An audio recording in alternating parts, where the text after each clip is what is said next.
ओम शांति। यज्ञ इतिहास की आदि रत्न हम सब की स्नेही दादी प्रकाशमणि जी, मुरलीधर की मीरा, कृष्ण भक्त, मनहरिणी, दिव्य गुणधारिणी, सादगी प्रेम की प्रतिमूर्ति, ममता की मूरत, एक ऐसी पारसमणि जिसके संपर्क में आते ही हर आत्मा का हृदय निश्चल प्रेम, आत्मविश्वास और दिव्यता से भर जाता था। तो आइए आज ऐसी प्रकाश की मणि, सर्व विशेषता संपन्न दादी प्रकाशमणि जी के जीवन की कुछ अविस्मरणीय, प्रेरणास्पद एवं गौरवान्वित करने वाली गौरव गाथा सुनते हैं।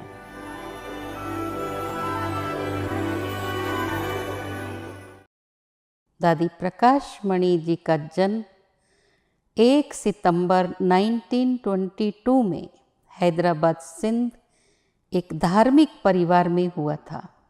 आपके पिता विष्णु भक्त थे। आपका लौकिक नाम रामा था। आप बाल्यकाल से कृष्ण भक्त थी और नित्य सुबह शाम राधे कृष्ण के मंदिर में जाकर उनकी पूजा करती थी। रात के समय कृष्ण को झूले में झुलाकर फिर झूले से उठकर पलंग पर सुलाती थी। आपको छोटेपन से मन में था कि आप मीरा बनेंगी। आपको लगता था कि श्री कृष्ण और श्री राधे भी आपको बहुत प्यार करते हैं। आप पढ़ाई में बहुत होशियार थी और सदा बहुत अच्छे अंकों से उत्तीर्ण होती थी। आप राधे, जिनको यज्ञ में सभी मम्मा के नाम से जानते हैं, उनके साथ एक ही कक्षा में इंग्लिश मीडियम स्कूल में पढ़ती थी। आप स्कूल में रिलीजियस पीरियड में भागवत, सुखमणि, ग्रंथ साहब, रामायण, महाभारत आदि का अध्ययन किया करती थी। आपने मैट्रिक तक की पढ़ाई पढ़ी थी। आप बाल्यकाल से ही सुसंस्कारी, सुशील, गंभीर और शांत स्वभाव की थी। आप सब कार्य अपने माता पिता की स्वीकृति से ही करती थी। आप कभी अपना समय व्यर्थ नहीं गवाती थी। आप घर में सबसे छोटी थी और आपकी लौकिक बड़ी बहनों का विवाह हो चुका था। छोटेपन से ही आपका पसंदीदा स्लोगन था, मांगने से मरना भला, इच्छा रखना अज्ञान है। 1937 में दिवाली की छुट्टियों में एक दिन स्वप्न में आपको सुंदर दृश्य दिखाई पड़ा। एक सुंदर बगीचे में लाइट चमकती हुई आई और वो लाइट से श्री कृष्ण मुरली बजाता, डांस करता हुआ दूर दूर से दादी की तरफ आए और श्री कृष्ण के पीछे उस लाइट से बूढ़े तनधारी फरिश्ता दिखाई दिया। आपको लगा सत्यनारायण भगवान ही सादा वेश में आया हो। आपको बहुत खुशी हुई। आपको दोबारा वैसा दृश्य देखने की इच्छा होने लगी। 2-3 दिन बाद आपकी सहेली लीला के साथ आपका ओम मंडली में जाना हुआ। शुरू में बाबा अपने लौकिक भाई के पुत्र विश्व किशोर भाऊ के घर पर सत्संग किया करते थे। जब आपने बाबा को देखा तो उनके मस्तक पर आपको प्रकाश दिखाई दिया और वही सपने में देखा हुआ श्री कृष्ण एवं सफेद वस्त्रधारी नजर आया। ऐसे देखते देखते आप ध्यान मग्न हो गई। घर पर भी खाना पीना सब भूल आप ध्यान में जाकर कृष्ण, स्वर्ग, गोप गोपियों के नृत्य आदि के दृश्य देखती रहती थी। दिवाली की छुट्टियों के बाद आपका स्कूल जाने और पढ़ाई करने में मन नहीं लगा और आपने अपने पिता से कहा, आप योगिन बन ज्ञान अमृत पीना और पिलाना चाहती हैं और आगे की पढ़ाई नहीं करना चाहती। आपके पिता को स्वामी गंगेश्वरानंद ज्योतिषी द्वारा आपका भविष्य ज्ञात था कि आप शादी नहीं करेंगी और आप मीरा बनेंगी, इसलिए उन्होंने आपकी बात सहज मान ली और आप अपनी चाची दीदी मनमोहिनी जी के साथ सत्संग में जाने लगी। उस समय आपकी आयु 14 वर्ष थी और आप सेकंड में समर्पण हो गई। आपका सत्संग में आते ही सबसे मोह छूट गया। एक दिन आप अपनी सखियों के साथ रंगीन वस्त्र एवं जेवर पहने सत्संग में जा रही थी। बाबा का मकान बाजार के बीच में था। बाबा ने आप सबको ऊपर अपने घर बुलाया और पूछा, आप कोट पैंट वाले से शादी करेंगे या पीताम्बरधारी से? पहले तो आपको बाबा की बात समझ ही नहीं आई और आपने कहा, मेरी तो कृष्ण से शादी हो चुकी है और अब किसी से शादी करने की बात ही नहीं है। उसी दिन से आपने रंगीन वस्त्र एवं जेवर का संपूर्ण त्याग कर दिया। बाबा को आप कई समय तक कृष्ण रूप में ही देखती थी। बाबा ने हैदराबाद सिंध में सत्संग में आने वाली माताओं के बच्चों के लिए एक बोर्डिंग एवं स्कूल खोला था, जिसका उद्घाटन 1937 में दिवाली के दिन हुआ था। इस स्कूल में रूहानी एवं दुनियावी शिक्षा दी जाती थी। ओम निवास बोर्डिंग में बच्चों को पढ़ाने के निमित्त 5 दादियों को नियुक्त किया गया था, जिनमें से आप भी थी। वे 5 दादियाँ थी, दादी प्रकाशमणि, दादी शांतामणि, दादी चंद्रमणि, दादी कला और मिट्ठू दादी। बाबा आपकी टीम को 5 चिड़ियाएं कहकर संबोधित करते थे। उस समय आपकी आयु मात्र 14-15 वर्ष की थी और आप 9-10 वर्ष के बच्चों को पढ़ाती थी। सारा कार्य कुंज भवन से होता था। बाबा के डायरेक्शन प्रमाण बाबा आपको पालना करना, संभालना, लेख लिखना, भाषण लिखना, करेक्शन करना और भाषण बोलना आदि सब सिखाते थे। दीदी मनमोहिनी और आप आदि से साथ सेवा करते थे। लगभग 1 वर्ष बाद बाबा ने 8 आत्माओं के नाम एक ट्रस्ट बनाकर अपना सब कुछ विल कर दिया था। आपका नाम भी उन 8 में था। आपके साथ मम्मा की मामी रूपवंती, दीदी मनमोहिनी, अर्जुन भाई की माँ रुक्मणी, महेंद्र भाई आदि थे। बाबा ने आपको अलौकिक नाम प्रकाशमणि दिया था। बाबा को आपकी जन्म पत्रिका मालूम था। बाबा आपको सदा आज्ञाकारी और बहुत बड़ी सेवा के निमित्त समझते थे।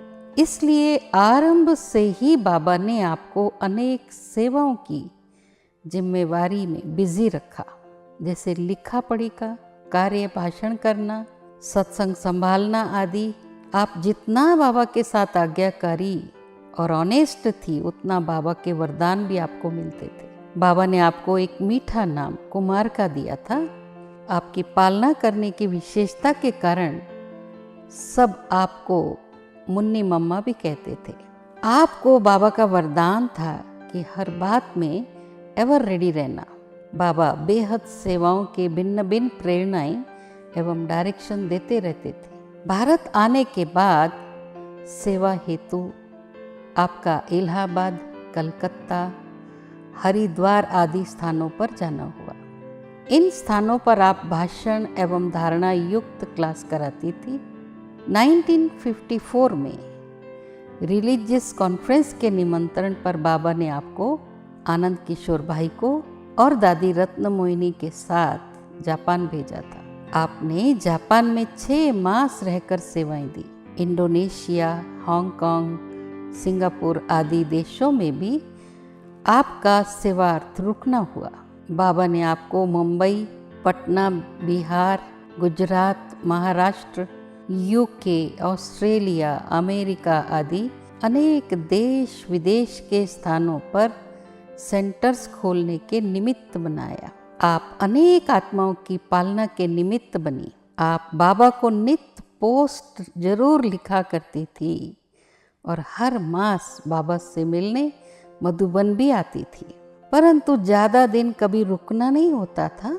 इसी तरह 14 जनवरी 1969 को भी आप पार्टी लेकर मधुबन आई थी और 16 जनवरी को आपको वापस जाना था। दीदी मनमोहिनी उस समय इलाहाबाद में मेले की सेवा हेतु गई हुई थी, तो बाबा ने आपको रुक जाने को कहा। 18 जनवरी को बाबा ने सुबह की क्लास नहीं कराई, आपने क्लास कराई। क्लास के बाद बाबा ने आपके साथ पूरे मकान का चक्कर लगाया, रात्रि क्लास भी जल्दी कराई। रात्रि क्लास के बाद आप बाबा के पीछे पीछे बाबा के कमरे में गुड नाइट करने गई। वहाँ बाबा ने आपको दृष्टि दी और आपके हाथ में हाथ देकर मानो आपको अपनी सब पावर भर दी। दृष्टि देते देते बाबा व्यक्त हो गए। दृष्टि ऐसी थी कि उससे आप में विल पावर भर गई। बहुत बड़ी शक्ति का अनुभव हुआ। आपको लगा ही नहीं कि बाबा अव्यक्त हो गए। आपको लगा बाबा ने कहा मैं सदा साथ रहूँगा। बाबा ने ये कोई मुख से नहीं कहा था, परंतु आपको ऐसे वरदान के रूप में शक्ति का अनुभव हुआ। आपको कोई फीलिंग ही नहीं थी, आपको यही था कि बाबा साथ है और साथ रहेगा। आपने चारों ओर फोन करके सारे दैवी परिवार को बुलाया था। रमेश भाई ने बाबा से संदेश मंगवाया था और बाबा के संदेश अनुसार आपने अलौकिक पिता ब्रह्मा बाबा के पार्थिव देह को 21 जनवरी को मुखाग्नि दी थी। 1969 में बाबा के अव्यक्त होने के बाद आपने पूरे यज्ञ की संभाल की और सारे विश्व के ब्राह्मण वत्सों को एकता के सूत्र में पिरोकर हर एक की विशेषता को कार्य में लगाकर अनेक यादगार कायम किए। आपको आपकी सेवा के लिए अनेक सम्मान एवं अवार्ड से सम्मानित किया गया था।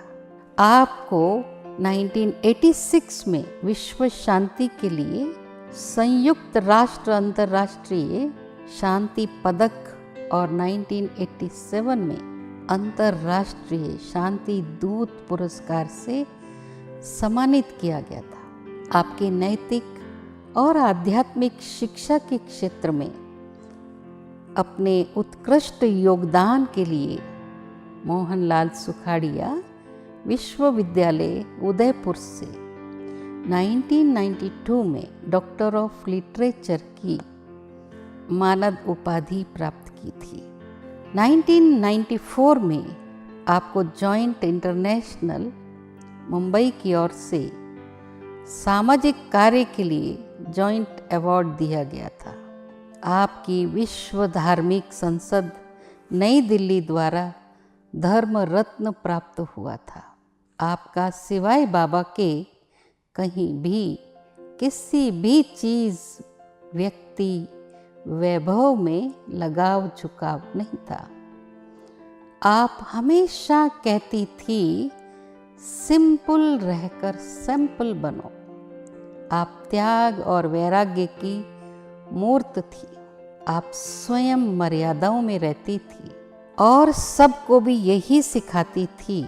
आपने सदा ऐसे कार्य किए जिसका सब सहज अनुसरण कर सके। आप बाबा के नियम धारणाओं पर पक्की होकर चली। आप सदा योग युक्त अवस्था में रहकर कारोबार में व्यस्त रहती थी। आप सेवा साथियों के साथ बैठ उनको उमंग उत्साह दिलाए, टोली खिलाए, उनके साथ सेवा करती और कराती थी। ओम शांति भवन के निर्माण के समय आप स्वयं भाई बहनों के साथ रात रात भर सेवा करती थी। उसकी एक एक ईंट में आपकी भावना समाई हुई है। मोहिनी बहन बताती है आपके साथ रह उनको अनेक छोटी बड़ी सेवा सीखने और करने का अवसर प्राप्त हुआ। दादी आपको प्यार से मोहन लाल कहकर पुकारती थी। आपका मुरली से जिगरी प्यार था। आप कई बार मुरली पढ़ती थी। आप बहुत प्यार से मुरली सुनती और सुनाती थी। आत्मा का स्वीट बाप से लव चाहिए तुम्हें स्मृति आती, तुम कौन हो? कौन हो? बहुत अच्छा जवाब है, तुम हो शिव बाबा के लवर। तुम हो शिव बाबा के लवर। अस्पताल में भी आप मुरली सुनना पसंद करती थी और पूरे अलर्ट होकर मुरली सुनती थी। अव्यक्त होने के सप्ताह पहले तक भी आप मुरली के गीत या मुरली में आने वाली सिंधी अक्षरों का अर्थ बड़ा प्यार से समझाती थी। रमेश शाह भाई जी बताते हैं कि जब 1964 में प्रदर्शनी के चित्र बनाने का कार्य आरंभ हुआ था, तो ब्रह्मा बाबा ने दादी जी को मुंबई भेजा था और उन्होंने सारे चित्रों की समझानी, माना चित्रों पर जो लिखत है, फाइनल की थी। पहली प्रदर्शनी मुंबई में हुई थी, जिसका उद्घाटन महाराष्ट्र के राज्यपाल मंगलदास पकवासा ने किया था। दादी और उषा बहन ने उनको प्रदर्शनी समझाई थी और उनकी राय भी लिखवाई थी। इस प्रकार दादी ने ही प्रदर्शनी सेवा के बाद प्रथा शुरू कराई थी। आप बहुत दूरांदेशी बुद्धि वाली थी। बाद में ब्रह्मा बाबा ने आपको गामदेवी सेंटर का इंचार्ज बनाया। गामदेवी सेंटर उस समय वाटरलू मेंशन के नाम से जाना जाता था। कुछ समय पश्चात वो दारुल मुल्क भवन में स्थानांतरित हुआ था, जहाँ से आपने 5 वर्ष 64 से 68 तक सेवाएं की। मम्मा के अव्यक्त होने के बाद उनके स्थान पर मुख्य संचालिका की नियुक्ति बाबा ने अप्रैल 1966 को किया। साकार मुरली के अंत में अपने हाथों से सिंधी अक्षरों में दादी जी को मुख्य प्रशासिका और दीदी मनमोहिनी जी को अतिरिक्त मुख्य प्रशासिका नियुक्त किए जाने का नियुक्ति पत्र लिखा था।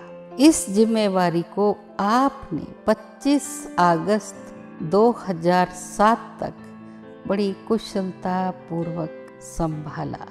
प्रशासन के क्षेत्र में उनका प्रसिद्ध वाक्य था, स्वयं को हेड समझने से हेडेक होता है, निमित्त समझने से हेडेक दूर होता है।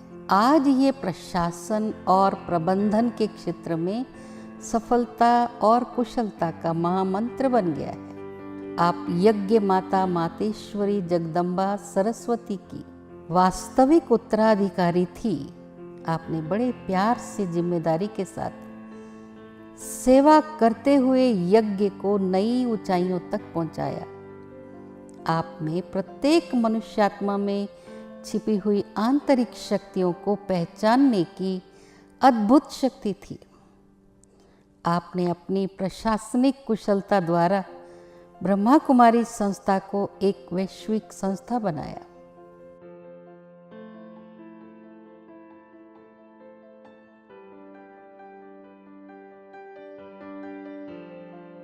आप में व्यस्तता के बीच भी सहज रहने की विशेष कला थी। आपकी उपस्थिति मात्र से आत्माओं में उमंग उत्साह भर आता था। आप हताश निराश आत्माओं के अंदर छिपी विशेषताओं का बोध कराकर उनमें नई ऊर्जा का संचार कर देती थी। दादी जी नवीनता पसंद थी। आपकी सेवा के लिए बेहद की बुद्धि थी। आप स्नेह स्वरूपा थी, जो अपने दिव्य स्नेह से सबका मन जीत लेती थी। आप अलौकिकता, निस्वार्थ रूहानी स्नेह को प्रशासन की सर्वोच्च विधि मानती थी। आप निमित्त भाव, निर्माणता और निर्मल वाणी की प्रतिमूर्ति थी। एक बार एक ऑफिसर की गाड़ी को गेट पर रोका तो वो ऑफिसर बिगड़ गया, जिसे देख दादी जी ने ऑफिसर से गेट कीपर की ओर से माफ़ी मांगी। जब ऑफिसर को ज्ञात हुआ दादी इस ईश्वरीय विश्वविद्यालय की मुख्य प्रशासिका है, तो वो उनके पैरों पर गिर पड़ा। आप दिलों को जानने वाली थी। आप सबको बहुत रिगार्ड देती थी। आप में संगठन बनाने का बड़ा गुण था। आपको प्रेरणा आती थी तो आप सब भाई बहनों से चर्चा कर क्लास में सबके सामने सेवा का प्लान रखती थी। ऐसा लगता था जैसे आपने उस प्लान में सबकी शुभ भावना शामिल कर ली हो। आप सदा स्वयं भी हल्की रहती थी और सबको भी हल्का रखती थी। आप कहती थी सदा अपने पुरुषार्थ में मग्न रहने से शक्ति बढ़ती है और इधर उधर देखने पर चिंतन करने से सहन शक्ति कम होती है। आप कहती थी मुझे तो वही करना चाहिए जो बाबा मुझसे कराना चाहते, मुझे तो एक्यूरेट होना है। आपको रोना पसंद नहीं था। आप कहती थी रोता वो है जिसका पति मर गया हो, तुम्हारा पति तो सर्वशक्तिमान है। वे सदा तपस्या और सेवा की ओर सबका ध्यान खिंचवाती थी। आप मैं शब्द का इस्तेमाल नहीं करती थी। आप बहुत मीठा और मधुर बोलती थी। क्षमाशील दादी सहज ही सबको परिवर्तित कर देती थी। आप सबकी विशेषताओं को याद रख दिल से सबको सम्मान देती थी। कोई भी आपसे कभी भी मिल सकता था, आप जिससे मिलती वैसी बन जाती थी। आप निरंतर बाबा को याद करती थी और सबका कनेक्शन भी परमात्मा से जोड़ती थी। सभी आपसे संतुष्ट रहते थे। आप सबकी अलौकिक माँ थी। आपके बोल सदा वरदानी सिद्ध होते थे। दादी जी अंत तक भी सेवा करती रही। दूर से भी उनकी दृष्टि निहाल कर देती थी।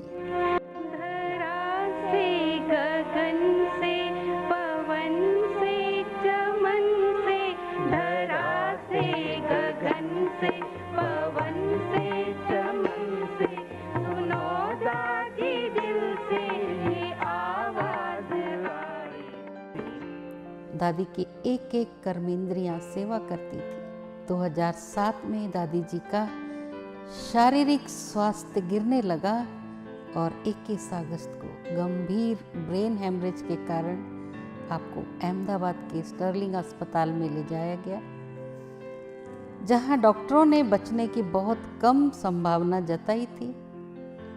फिर दादी कोमा में चले गए तो उनको शांतिवन में ले आए, जहां 25 अगस्त 2007 को सुबह 10:05 पर आपने अपना भौतिक देह का त्याग कर बाप दादा की गोद ली और नई दुनिया के कार्य हेतु एडवांस पार्टी में अपना पार्ट नोंद लिया।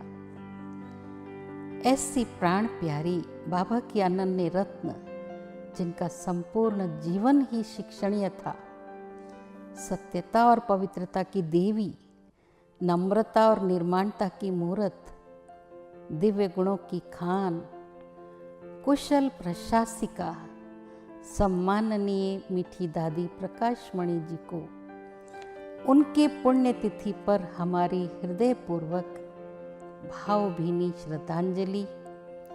आपके दिव्य कर्तव्य, सहनशीलता, वैराग्य वृत्ति, त्याग, तपस्या और अथक सेवा का प्रकाश, बुद्धि की विशालता एवं गंभीरता, सरलता और नम्रता, निर्माण चित्त स्वभाव, निश्चल ईश्वरीय प्रेम, कर्म कुशलता जैसे गुण हमें सदा प्रेरित करते रहेंगे। ओम शांति।